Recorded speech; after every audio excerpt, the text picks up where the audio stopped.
আপনি যদি নিজেকে ভালো না বাসেন তাহলে দুনিয়া কিভাবে আপনাকে ভালোবাসবে। তাই নিজেকে সবার আগে ভালোবাসুন আর নিজেকে অনেক সময় দিন, নিজের যত্ন নিন। অন্যের যত্ন নিতে নিতে নিজের কথা ভুলে যাচ্ছেন না তো? নিজেকে সময় দেওয়ার চেষ্টা করুন। আসসালামু আলাইকুম everyone, welcome back to my new another video. আশা করি সবাই ভালো আছেন। তো আপনাদের সাথে আজকে একটা রেসিপি শেয়ার করব আর এটা হলো বেগুনের একটা রেসিপি। তো আমি এখানে কিছু বেগুন কেটে নিয়েছি। এই বেগুনগুলোকে আমি খুব ভালোভাবে ছুরির সাহায্যে কেটে নেব গোল করে, আর বেগুনের ভিতরের অংশটুকু নেব আমি। এরপরে আমি এক এক করে সব বেগুনেরই মাঝের অংশটুকু কেটে নিয়েছি। এরপর মাঝের অংশটুকু আমি এইভাবে ছুরির সাহায্যে খুব ভালোভাবে কুচি করে নেব। অনেকেই আছেন যে বেগুনের তরকারি খেতে একদমই পছন্দ করেন না, কিন্তু এই রেসিপিটা আপনারা যদি একবার ট্রাই করেন তাহলে আপনাদের অবশ্যই এটা খেতে ইচ্ছে করবে। এরপর আমি এখানে এই বেগুন কুচি করার ভিতরে ধনিয়া পাতা দিয়ে দিলাম, পেঁয়াজ কুচি দিয়ে দিলাম, এরপরে এর মধ্যে আমি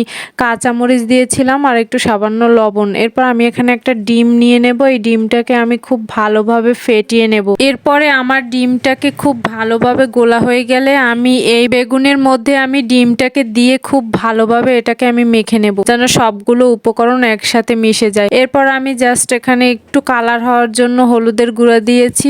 হলুদের গুঁড়াটা দিলে এখানে একটু কালার হয়, আর তাছাড়া এমনিতেও তো বেগুন ভাজার সময় বা রান্না করার সময় তো হলুদের প্রয়োজন হয়। আর এখানে আমি একটা নাগামরিচ এর ভিতরে দিয়ে দেব, কারণ এটা ঝাল ঝাল হলে খেতে বেশ মজার হয়। এরপরে আমি একটা কড়াইতে এখানে তেল ঢেলে নেব।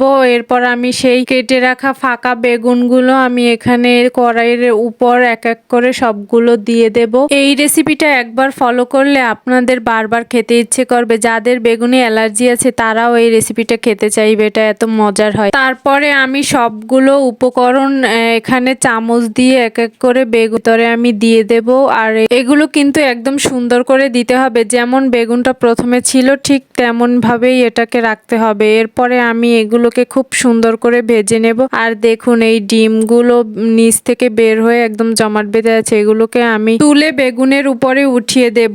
এরপর আমি এগুলোকে খুব সুন্দর করে ভেজে নেব উল্টে পাল্টে, যেন দুই পাশেই একদম লাল লাল হয়ে দাগ লেগে যায়, এমন ভাবে ভাজতে হবে। আমার মতো যারা বেগুন খালি খালি ভাজা পছন্দ করেন না তারা এই রেসিপিটা একবার ট্রাই করতে পারেন। আমি কিন্তু বেগুন একদম খালি খালি ভাজা খেতে পারি না, তাই এইভাবে ট্রাই করেছি, আর এইভাবে খেতে কিন্তু খুবই মজার হয়েছিল এই রেসিপিটা। আর এর মধ্যে নাগামরিচ দেওয়ার কারণে এর স্বাদ দ্বিগুণ বেড়ে গিয়েছিল। আপনারাও ট্রাই করবেন একটু নাগামরিচ দেওয়ার জন্য। এরপরে আমি বেগুনগুলোকে একটা প্লেটে তুলে নেব। আর ভাজার পরে বেগুনের কালারটাও কিন্তু অনেক সুন্দর এসেছিল আর দেখতেও খুব সুন্দর লাগছিল। তো ভিডিওটা যদি ভালো লেগে থাকে অবশ্যই লাইক কমেন্ট শেয়ার করে পাশেই থাকবেন। আল্লাহ হাফেজ।